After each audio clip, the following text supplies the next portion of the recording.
किताबें करती हैं बातें।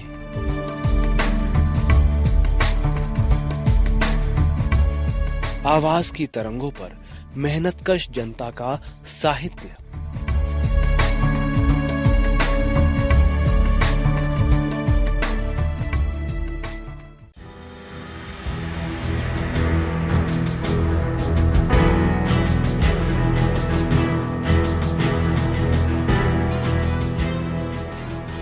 सहकार रेडियो के श्रोताओं को पवन का नमस्कार।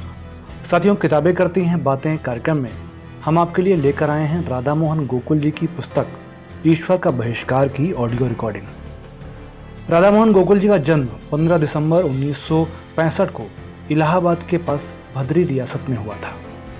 गोकुल जी के दयानंद सरस्वती, लाला लाजपत राय, मदन मोहन मालवीय और महात्मा गांधी से लेकर रास बिहारी बोस, सचिंद्र नाथ सान्याल, चंद्रशेखर आजाद और भगत सिंह तक से निकट संपर्क रहे थे। भगत सिंह और शिव वर्मा आदि को वैज्ञानिक समाजवाद के विचारों तक पहुंचाने में उनकी अहम भूमिका रही थी।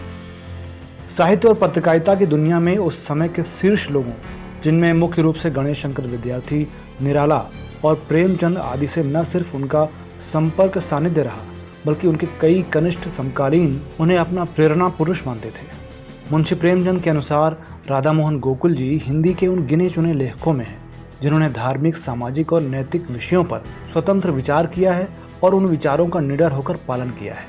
आपके विचारों में मौलिकता है, गहरा अन्वेषण है और आदमी को कायल करने वाली सच्चाई है। आप जात पात, छूत छात, धर्म, संप्रदाय, इन सभी को समाज के लिए घातक और उसकी स्वाभाविक प्रगति में बाधक समझते हैं और आपकी दलीलों के सामने सिर न झुका देना कठिन है।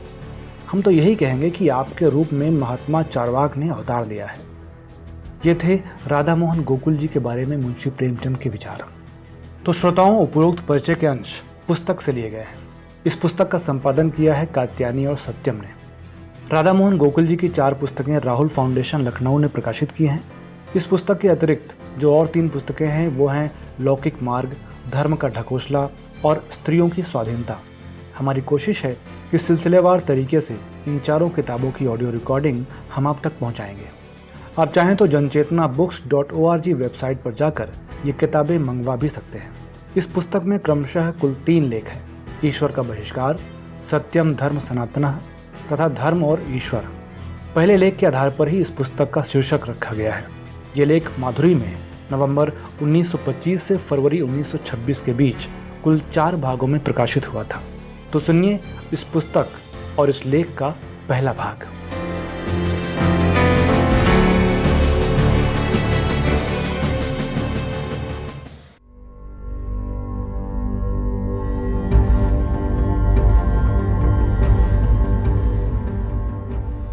प्रकृतिवादी और केवल काल्पनिक भावनाओं में बड़ा अंतर है।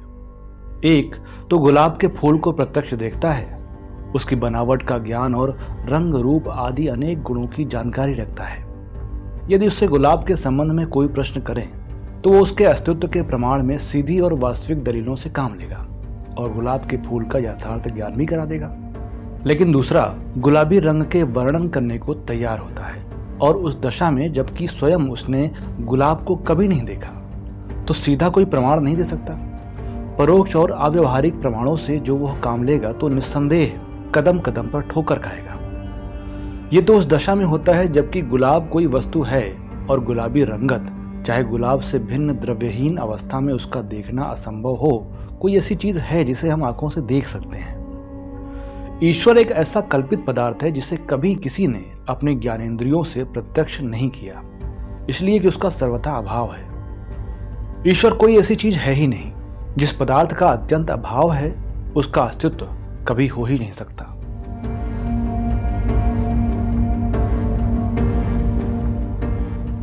संसार में जितनी वस्तुएं हैं वे चाहे कितनी भी सूक्ष्म क्यों ना हो, सबका प्रादुर्भाव प्रकृति से होता है। प्रकृतिजन्य सारे पदार्थ किसी न किसी दशा में इंद्रिय ग्राह्य होते हैं। उदाहरण के लिए जल को लीजिए, ये भाप की सूरत में आंखों को दिखाई देता है।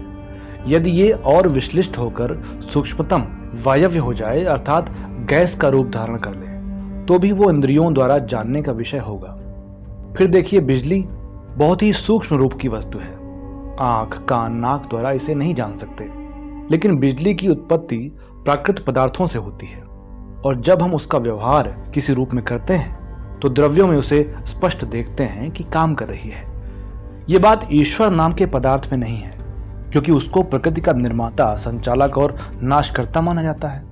प्रकट है कि जो वस्तु नहीं है, केवल मात्र एक काल्पनिक भाव है, उससे वास्तविक पदार्थ का बनना, बनाना या प्रकट हो जाना प्रत्यक्ष ही एक निर्मूल, अशुद्ध एवं मानव विज्ञान विरुद्ध एक कल्पना मात्र है। यदि हम इसे बल, शक्ति किंवा गति माने तो भी हम द्रव्य के सिवा अन्यत्र इसे कहीं भी नहीं देखते। इसी तरह गुलाबी रंग भी कभी किसी ने भिन्न, स्वतंत्र कहीं नहीं देखा होगा, जैसा कि ऊपर कहा गया है। सारांश ये कि प्रकृति से अलग कभी कोई शक्ति या कोई और भाववाचक पदार्थ नहीं देखा गया। मन, ज्ञान, बुद्धि आदि सभी एक प्रकार के गुण या भाववाचक संज्ञाएं हैं। इनका भी बोध हमें प्रकृति के द्वारा ही होता है। किसी खास दशा का निरीक्षण करके हम उसको एक नाम दे देते हैं, परंतु वस्तुतः ये ऐसी कोई चीज नहीं है जिसे हम प्रकृति से भिन्न मान लें।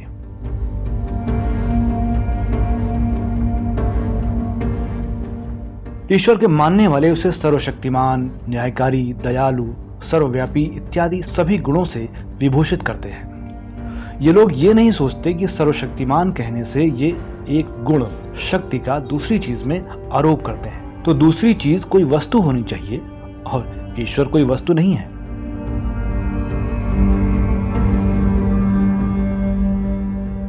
यही तर्क न्याय, दया आदि की बाबत भी किया जा सकता है। जीव को एक प्रकार से हम शरीर में देखते हैं, लेकिन बिना शरीर के कोई जीव ऐसा पदार्थ नहीं देखा जाता। संभव है कि रसायन शास्त्र के अनुसार जीव भी दो या अधिक चीजों के मेल से उत्पन्न कोई स्थिति विशेष हो। मनोवैज्ञानिक सिद्ध कई कुतूहलजनक घटनाओं के देखने पर जान पड़ता है कि शंकर स्वामी को यह ख्याल हुआ था कि ईश्वर तो कोई चीज नहीं है, मगर जीव में कई विलक्षण शक्तियां हैं, इसलिए जीव और ईश्वर दोनों एक ही पदार्थ हैं। इस तरह पर शंकर स्वामी ने संसार को काल्पनिक ईश्वर के मानने से बहुत दूर तक हटाया। अहम ब्रह्मास्मि तत्त्वमसि सर्व खल्विदम ब्रह्म का पाठ पढ़ाया।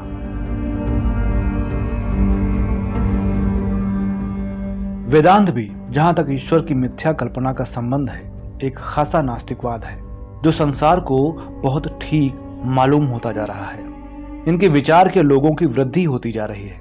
ईसाइयों ने खुदा की पवित्र आत्मा को चिड़िया के रूप में पानी पर तैराकर, उसका मरियम के साथ सहवास कराकर अथवा तूर पहाड़ की जलती आग की शक्ल में मूसा को दिखलाकर यही सिद्ध किया है कि बिना वस्तु के किसी शक्ति का स्थिर रहना असंभव है। कुरान ने खुदा को एक बड़े मकान में बिठाकर तख्ती पर लिखने और फरिश्तों द्वारा सारा काम अंजाम देने का ख्याल इसलिए पैदा किया कि बिना किसी व्यक्त पदार्थ के ये सारे गुण उसमें नहीं हो सकते जिन्हें मुसलमान लोग खुदा में मानते हैं। कुन का कहना बिना जिह्वा के असंभव है और जिह्वा से खुदा भी प्रकृतिजन एक पदार्थ बन जाता है। सातवें आसमान पर मोहम्मद साहब का बुराक पर चढ़कर जाना, रिजवा का इन्हें बहिश्त दिखलाना, महात्मा मसीह का आसमान पर उठाया जाना तथा गरुड़ पुराण आदि की कही हुई स्वर्गों और नरकों की कल्पनाएं सभी इस बात की साक्षी हैं कि धर्म केवल कल्पना मात्र है। इनसे सिवा लोगों को मिथ्या झगड़ों में फंसाकर बेकार बनाने के कोई भी लाभदायक काम नहीं हो सकता। इसलिए मनुष्य जितनी जल्दी ईश्वर, खुदा या गॉड और धर्म, मजहब या रिलीजन को त्याग दे उतना ही अच्छा। मनुष्य जाति के कल्याण के लिए ही मैंने इन विचारों को प्रकट करने का साहस किया है। आशा है विचारशील पुरुष इससे लाभ उठावेंगे। लोग जो समय रोजे, नमाज, संध्या, पूजा और प्रार्थना में नष्ट करते हैं, उसे यदि समाज के किसी उपयोगी काम में लगावें तो अपने भाइयों का और अपना बहुत कल्याण कर सकते हैं।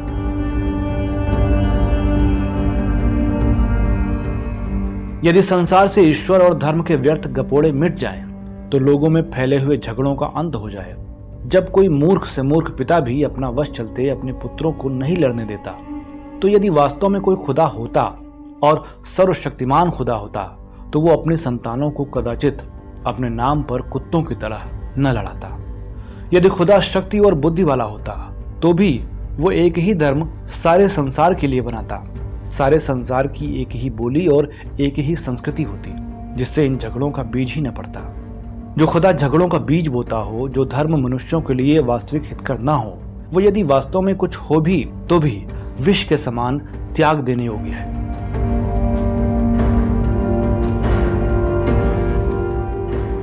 फ्रांस का विद्वान वोल्टेयर कहता है, if God did not exist it would be necessary to invent him, for the people must have a religion. अर्थात यदि ईश्वर ना भी हो तो भी हमें एक ईश्वर का आविष्कार करना जरूरी है, क्योंकि जनता को धर्म की जरूरत है। हमें इस पंडित की बात पर हंसी आती है। पहले तो उपर्युक्त वाक्य के पढ़ने से प्रकट होता है कि वोल्टेयर को स्वयं ईश्वर नामक किसी पदार्थ की सत्ता का पूर्ण विश्वास न था, इसलिए वो मूर्ख जनता को धोखे में डालने की नीयत से एक ईश्वर की कल्पना करने के फेर में पड़ा। दूसरे, उसने ईश्वर के लिए हिम कर्मवाचक एक वचन पुल्लिंग प्रथम पुरुष का प्रयोग करके उसे मर्द करार दिया। इससे प्रकट है कि वो इस अजीब जानवर को मनुष्य मानता है और मनुष्य मानने से उसकी सर्वशक्तिमत्ता, सर्वव्यापकता आदि की सारी बातें धूल में मिल जाती हैं। यही बात हिंदू मुसलमान के खुदा की भी है। तीसरे, जनता को एक धर्म की दरकार है, इसलिए खुदा का आविष्कार करना भी जरूरी है। यह भी बड़ी मजेदार बात है। जनता ने कभी खुदा नहीं मांगा। वोल्टेयर और उसी की तरह सोचने वाले भद्र पुरुषों ने ख्वामख्वाह एक खुदा गढ़कर जनता को अगणित बेहुदगियों का शिकार बना डाला। खुदा की ही कल्पना ने इंजील, कुरान, पुराण को रक्त रंजित इतिहास का भंडागार बनाया और घृणित कथाओं और भावों से मनुष्य जाति का सर्वनाश किया है। मैं तो महात्मा मिकाइल बेकुनिन को सराहता हूँ, जो खुले शब्दों में मनुष्य जाति के लिए वोल्टेयर को तुर्की बतुर्की जवाब देते हुए कहता है कि if God really existed it would be necessary to abolish him. अर्थात यदि खुदा सचमुच होता तो भी उसे धक्का देकर निकाल देना जरूरी होता।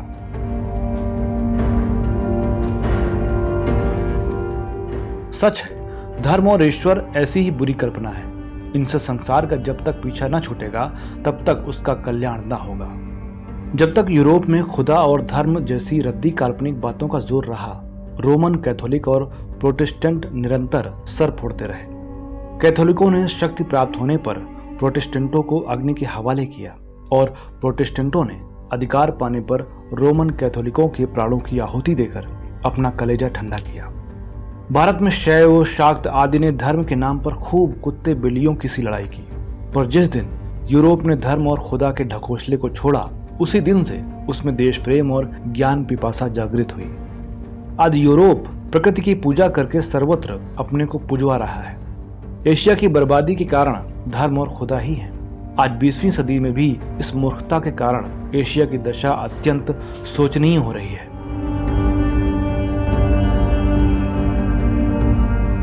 जिस जाति में जितनी धर्मान्धता है वो उतनी ही अंधेरे गर्त में पड़ी हुई है। मुसलमानों में अधिक धर्मान्धता है, इसी से उनका संसार में पतन होता जा रहा है। भारत में भी मुसलमान विद्या, बुद्धि और धन आदि सभी बातों में अत्यंत नीचे हैं। टर्की ने इस भेद को समझा, इसलिए उसने धर्म के हानिकर बंधन को ढीला कर दिया। अब वो समय रहते इस रद्दी ख्याल को अर्धचंद्र देकर सुखी होने का प्रयत्न करेगा। ये हमारा पूर्ण विश्वास है। यदि ईश्वर और धर्म का ब्रह्मपाश कट जाए, यदि इस गॉर्डियन नाट के टुकड़े हो जाएं, तो संसार के धर्म ग्रंथों के सारे निस्सार गपोड़ों का भी अंत हो जाए। प्रत्यक्ष और विज्ञान सिद्ध बातों के विरुद्ध विश्वास, आचार और व्यवहार का पाप मनुष्यों में से जाता रहे। स्वर्ग के झूठे मन मोहने वाले दास्तानों और बच्चों की सी बेसरपैर की बातों से संसार का पीछा छूट जाए। गालिब ने एक जगह बहिश्त का खासा मजाक उड़ाया है। वो कहता है, हमको मालूम है जन्नत की हकीकत गालिब, दिल को खुश रखने को गालिब ये ख्याल अच्छा है। किसी ने सच कहा है, doctrine kills the life and the living spontaneity of action, यानी सिद्धांतवाद जीवन को नष्ट कर डालता है और कार्य के स्वाभाविक अस्तित्व को मटियामेट कर छोड़ता है। सार ये कि व्यक्ति हो या जाति कल्पना मात्र की तरंगों से ताड़ित होकर समुद्र में डाट लगी हुई खाली बोतल के समान इधर उधर ठोकरें खाती फिरती है, फल कुछ नहीं होता। हाँ, संसार के कितने ही मनुष्य विज्ञान की ओर ध्यान न देकर इंजील, कुरान, वेद, पुराण के पढ़ने में न जाने कितना समय खराब कर देते हैं। अच्छा हो जो इन लोगों में सुबुद्धि का संचार हो।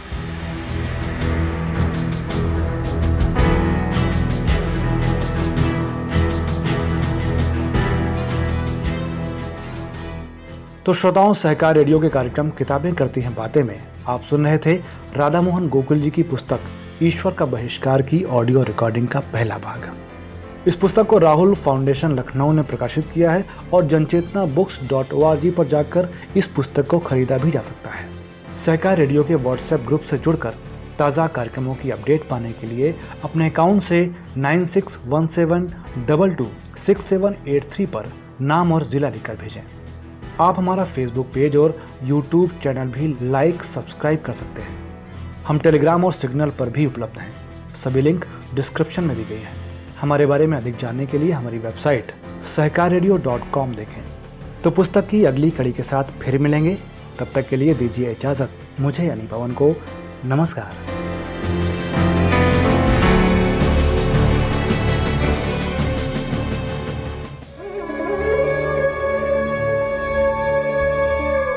किताबें करती हैं बातें।